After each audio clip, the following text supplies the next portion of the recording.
अगर आपको अपनी मार्केटिंग स्ट्रैटेजीज और मार्केटिंग एफर्ट्स को सक्सेसफुल करना है ना, तो उससे पहले बहुत सारी चीज़ों के ऊपर आपको काम करना पड़ता है। उन्हीं में से एक है एसटीपी फ्रेमवर्क, जिसको हम लोग बोलते हैं segmentation. S for segmentation, T for targeting and P for positioning. Hello everyone, myself Umar Taskeer. Marketing fundamentals course के आज के इस पर्टिकुलर वीडियो में हम लोग इसी को समझने वाले हैं कि एसटीपी फ्रेमवर्क क्या होता है और लोग इसको किस तरीके से यूज करते हैं। तो जैसे कि यहाँ पर आप देख सकते हो, S for segmentation, T for targeting and P for positioning.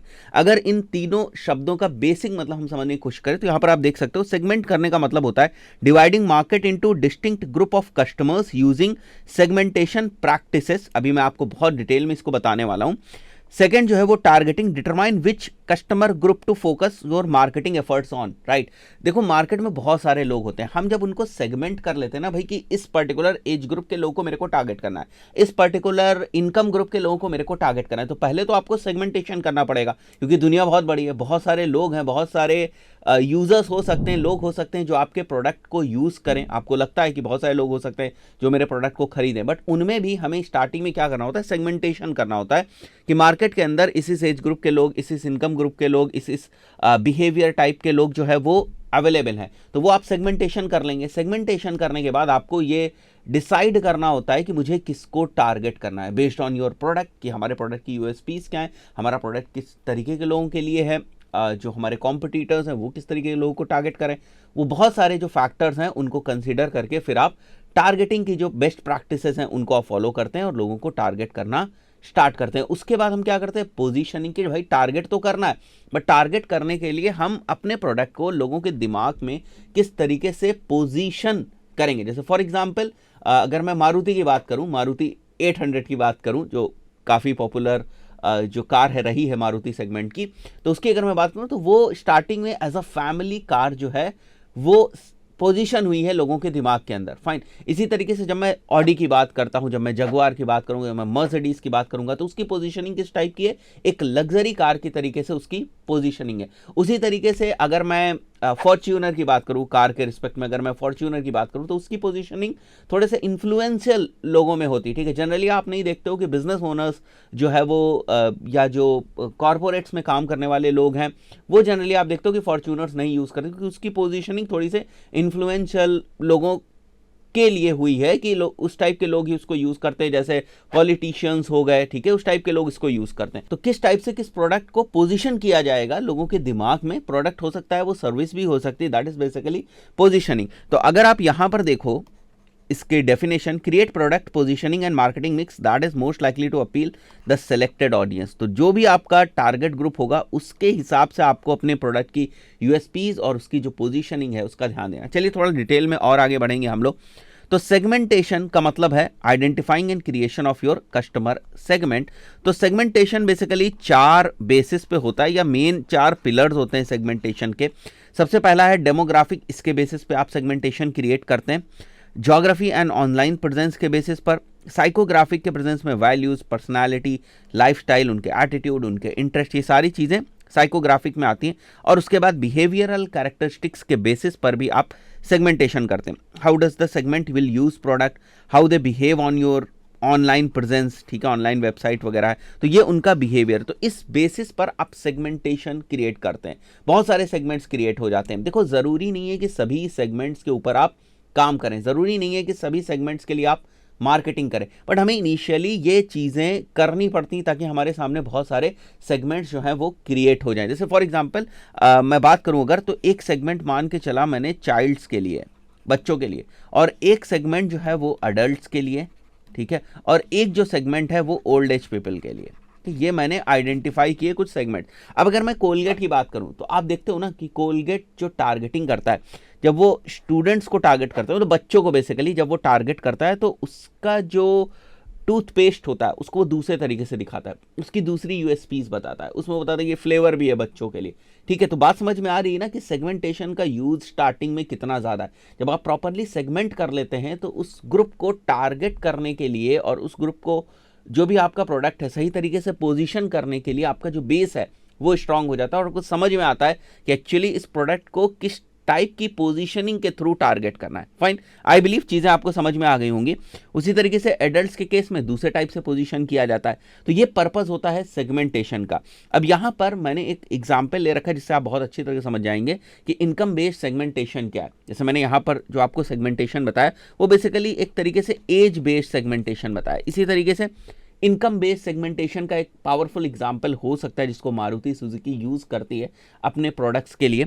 तो on the basis of income अगर मैं क्लासिफाई करूं, कोई बंदा 2 से 5 लाख के बीच में कौन कौन सी गाड़ियां खरीद सकता है, तो जिनकी कम इनकम है उनके लिए ये ऑप्शंस हैं, जिनकी उससे थोड़ी सी ज़्यादा इनकम है उनके लिए ये ऑप्शन है, जिनकी और भी ज़्यादा इनकम है उसके लिए ये सारे ऑप्शन जैसे आप यहाँ पर देख सकते हो। फाइन, तो इस तरीके से इनकम बेस्ड सेगमेंटेशन यहाँ पर किया गया। अब मारुति अगर केवल यही सारे प्रोडक्ट्स जो है वो लॉन्च करती है, यही सारी कार्स लॉन्च करती है, तो समझ में आ जाता है कि उसने जो सेगमेंटेशन किया हुआ है उस सेगमेंटेशन के बेसिस पर वो केवल एक ही टारगेट ग्रुप को जो है वो टारगेट कर रहे हैं। फाइन, या एक ही सेगमेंट को वो बेसिकली टारगेट करने की कोशिश कर रहे हैं और उसी के हिसाब से वो अपने प्रोडक्ट्स की पोजीशनिंग जो है वो करेंगे। बट यहाँ पर वो क्या कर रहे हैं, वो बहुत सारे जितने भी पॉसिबल सेगमेंट्स हो सकते हैं जिसमें वो एंटर कर सकते हैं वो उसमें एंटर कर रहे हैं। तो इस स्ट्रैटेजी के बेसिस पर जितने भी पॉसिबल सेगमेंट्स हो सकते हैं उसको मारुति सुजुकी टारगेट करने की कोशिश कर रही है from there different products. I believe ये चीज़ आपको समझ में आ गई होगी।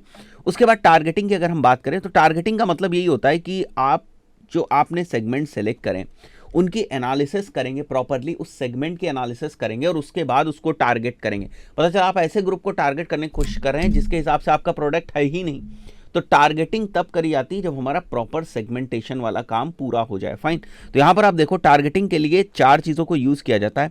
मेजरेबिलिटी चेक करी जाती है, एसेसिबिलिटी, सस्टेनेबिलिटी और एक्शनेबिलिटी। किसके बेसिस पर ये सारी चीज़ें किसकी चेक करी जाएंगी, ये सारी चीज़ें जो सेगमेंट होगा उसकी चेक करी जाएंगी। फाइन, तो मेजरेबिलिटी उस सेगमेंट के जो नंबर्स हैं उनको, ठीक है, उस सेगमेंट का साइज क्या है, उनका परचेज बिहेवियर क्या है और उसकी नीड क्या है, क्या हम फुलफिल कर पाएंगे या नहीं। उसके बाद एसेसिबिलिटी, क्या उस सेगमेंट तक हमारी पहुंच है, क्या हम अपने मैसेज को, अपने प्रोडक्ट को उन तक या हमारी सर्विस को उन तक कम्युनिकेट करा पाएंगे। That is how can we communicate advertising for example with the segment, how often we can communicate, how costly it is, ठीक है, द रिक्वायर्ड मार्केटिंग चैनल्स। और उसके बाद सस्टेनेबिलिटी। सस्टेनेबिलिटी का मतलब ये कि हमने एक जो सेगमेंट है वो पकड़ तो लिया बट उसको लॉन्गर टाइम के लिए हम उसको मोनेटाइज नहीं कर पा रहे हैं, टारगेट नहीं कर पा रहे, वो एक छोटे टाइम पीरियड के लिए वो सेगमेंट है। तो ऐसे केसेस में हमें इन सारे फैक्टर्स को कंसीडर करना पड़ता है। तो is the segment profitable enough to sustain marketing efforts, does the segment align with our business goals. Business goals longer period of time के लिए होते हैं।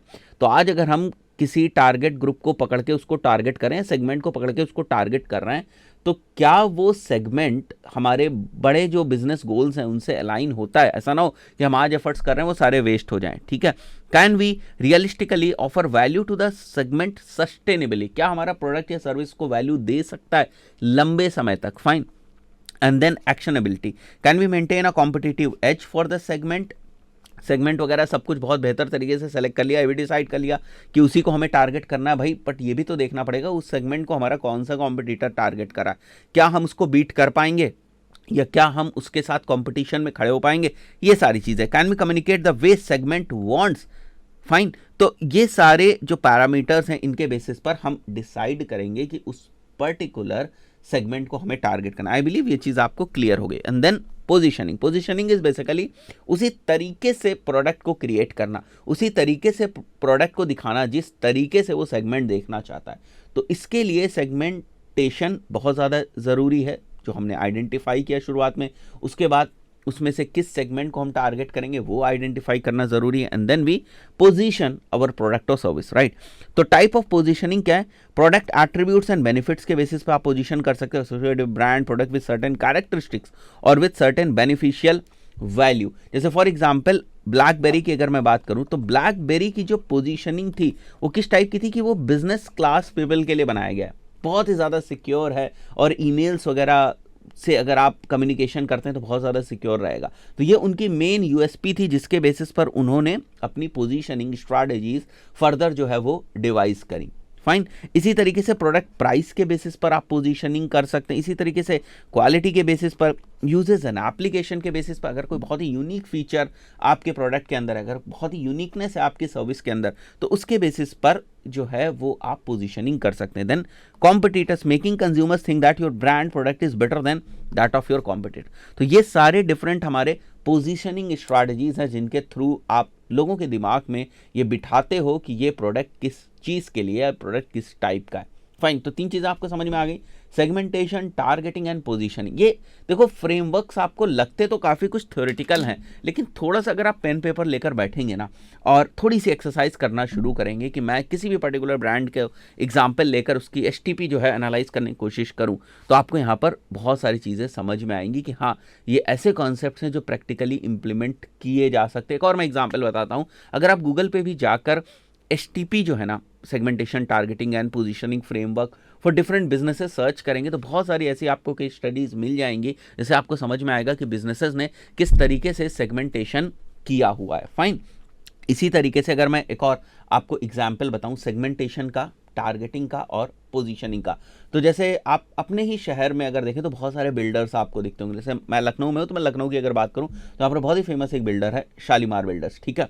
अब उनका क्या है कि उन्होंने अपने आप को इस टाइप से जो है पोजीशन किया हुआ है कि वो थोड़े से लग्जीरियस फ्लैट्स ही बनाते हैं, वो थोड़े से हाई इनकम ग्रुप वाले लोगों को ही टारगेट करना चाहते हैं। क्यों इस तरीके से पोजीशन के, देखो जब प्राइस के बेसिस पे उन्होंने पोजीशन किया तो उन्हें अपनी यूएसपीज भी दिखानी पड़ेंगी कि हमने किस टाइप के मटेरियल्स को यूज़ किया हुआ, तो इस तरीके से वो अपने आप को पोजीशन करते। तो जो उन्होंने पोजीशनिंग करी वो किसी सेगमेंट को लेकर करी होगी ना। अब जिस बंदे का इनकम जो है वो लेट से अगर 20,000 30,000 पर मंथ है ना, तो वो उनका टारगेटिंग नहीं है, वो उनका सेगमेंट ग्रुप था ही नहीं। तो पहले उन्होंने सेगमेंटेशन किया होगा प्रॉपरली कि भाई लखनऊ शहर के अंदर कितने लोग ऐसे हैं जो इस पर्टिकुलर एज ग्रुप में फॉल करते हैं, कितने लोग ऐसे हैं जिनका ये एक पर्टिकुलर इनकम रेंज है, कितने लोग ऐसे हैं जो हर साल फ्लैट जो है वो खरीदते हैं, कितने लोग ऐसे हैं जो हर साल घर मकान खरीदने के लिए जो बहुत बड़े बड़े पोर्टल्स हैं उनकी वेबसाइट के ऊपर जाते हैं, कितने लोग ऐसे हैं जो डाउन पेमेंट कर देते हैं इस रेंज के फ्लैट्स के, कितने लोग ऐसे हैं जो 80 लाख के ऊपर के जो फ्लैट्स हैं वो खरीदते हैं। ये सारी चीज़ें क्या है,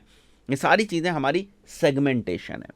फाइन, तो ये सब सेगमेंटेशन करके वो ग्रुप्स बनाकर फिर उसको टारगेट करते हैं। अब देखो शालीमार ग्रुप ये भी कर सकता है कि वो लग्जरी फ्लैट्स भी बनाए एज वेल एज वो लोअर इनकम ग्रुप के लिए भी फ्लैट्स बनाए, विच मीन्स दैट कि वो अब 2 सेगमेंटेशन को पकड़ के उनको टारगेट कर रहे हैं और उन दोनों के लिए जो पोजीशनिंग स्ट्रैटेजीज वो यूज करेंगे वो डिफरेंट होंगी। क्योंकि 25 लाख 30 लाख 40 लाख के फ्लैट को अगर आप लग्जीरियस फ्लैट बताने लगेंगे तो वो बात भी नहीं हजम होगी। तो आई बिलीव अभी आपको कॉन्सेप्ट समझ में आ रहा है कि मार्केटिंग में किस तरीके से चीज़ें इंप्लीमेंट करी। मैंने तो आपको केवल एग्जाम्पल एक बताया, आपको ना गूगल शीट्स लेकर, एक्सेल लेकर और पेन पेपर लेकर आपको बैठना पड़ेगा, तब आप बेहतर तरीके से इस फ्रेमवर्क को समझ पाएंगे। दोस्तों आशा करता हूँ कॉन्सेप्ट्स आपको समझ में आए होंगे।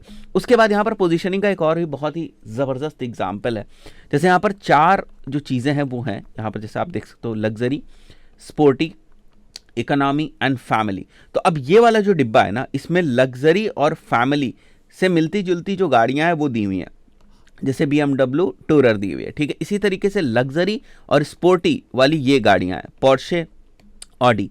इसी तरीके से स्पोर्टी और इकोनॉमी वाली ये गाड़ियां हैं, और इसी तरीके से फैमिली और इकोनॉमी वाली ये गाड़ियां। तो अगर आपको लगता है कि यहाँ पर बहुत ही कम गाड़ियां हैं, वो इस पूरे सेगमेंट को कैप्चर नहीं कर पाई, तो इसी को हम लोग बोलते हैं गैप इन द मार्केट। इसी चीज से समझ में आता है आपको कि मार्केट के अंदर गैप है और वहां पर आप अपना जो प्रोडक्ट है वो पोजीशन कर सकते हैं। फाइन, बट ये सारी चीजें अलाइन होनी चाहिए, सेगमेंट, टारगेटिंग, पोजीशनिंग, ये सब अलाइन होनी, ऐसा नहीं होना चाहिए सेगमेंट कुछ और है पोजीशनिंग कुछ और ही हो रही है। फाइन, तो आई बिलीव बहुत सारी चीजें आपको क्लियर हो गई with regards to this concept. मिलते हैं नेक्स्ट वीडियो में, टिल देन गुड बाय।